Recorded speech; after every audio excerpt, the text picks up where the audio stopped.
అనగనగా ఒక ఊర్లో రామయ్య అనే వ్యక్తి ఉండేవాడు. అతనికి ఒక భార్య, ఇద్దరు పిల్లలు ఉన్నారు.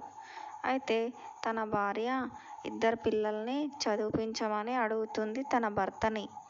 అప్పుడు రంగయ్య, ఆడపిల్లకు చదువెందుకు, నా కొడుక్కి మాత్రమే చదువు చెప్పిస్తాను, నా దగ్గర అంత స్తోమత లేదు అని చెప్తాడు. అయినా అమ్మాయి ఇంట్లో పనులన్నీ చేసుకోవాలి కానీ చదువు అవసరమా అని అంటాడు. అప్పుడు వాళ్ళ భార్యకి కోపం వస్తుంది.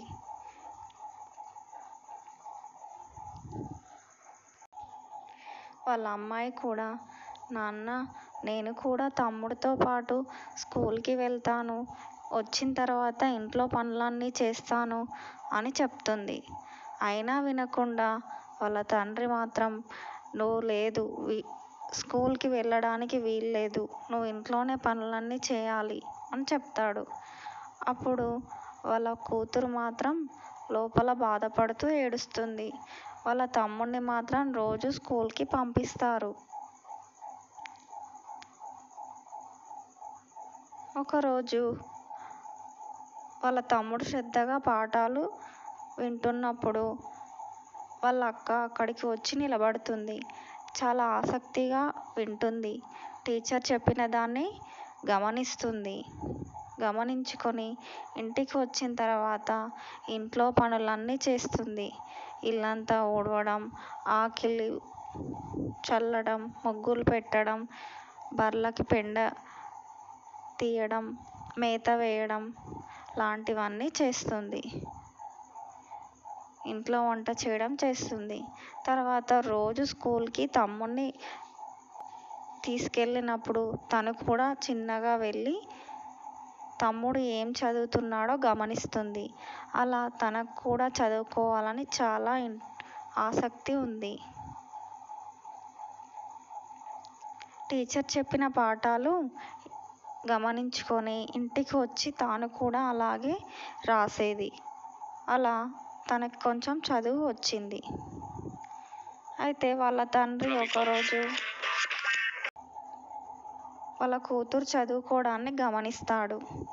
తర్వాత వాళ్ళు ఒక ఊరికి వెళ్ళాల్సి ఉంది. బ్యాగులు సర్దుకొని మెల్లగా నడుచుకుంటూ వెళ్తారు బస్ స్టాండ్కి.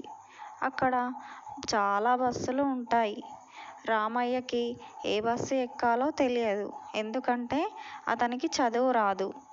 కాబట్టి బాగా చదివించిన వాళ్ళ కొడుకుని అడుగుతాడు. ఒరేయ్, అక్కడ ఏ బస్సు ఉందో చెప్పురా, మనం బస్సు ఎక్కాలి ఇప్పుడు అని అంటాడు.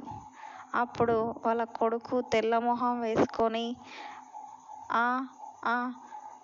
ఏమో నాన్న, నాకు అర్థం కావట్లేదు అని అంటాడు.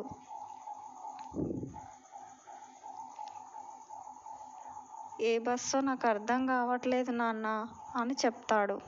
అప్పుడు వెంటనే వాళ్ళ అక్క అందుకొని, ఇదిగో నాన్న, ఇది మనం ఎక్కే బస్సు కాదు, మనం వేరే ఊరికి వెళ్ళిపోతాం, మనం ఎక్కాల్సిన బస్సు ఇంకా రాలేదు అని ఆ బోర్డు మీద ఉన్న అక్షరాలు మంచిగా చదివి వినిపిస్తుంది.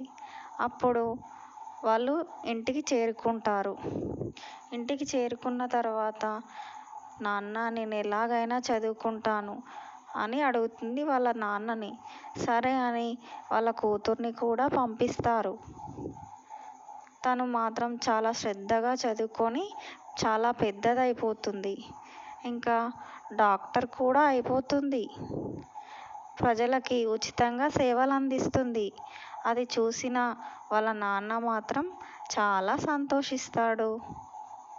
అమ్మాయిని చదివించాలి అని వాళ్ళ చుట్టుపక్కల వాళ్ళందరికీ చెప్తాడు.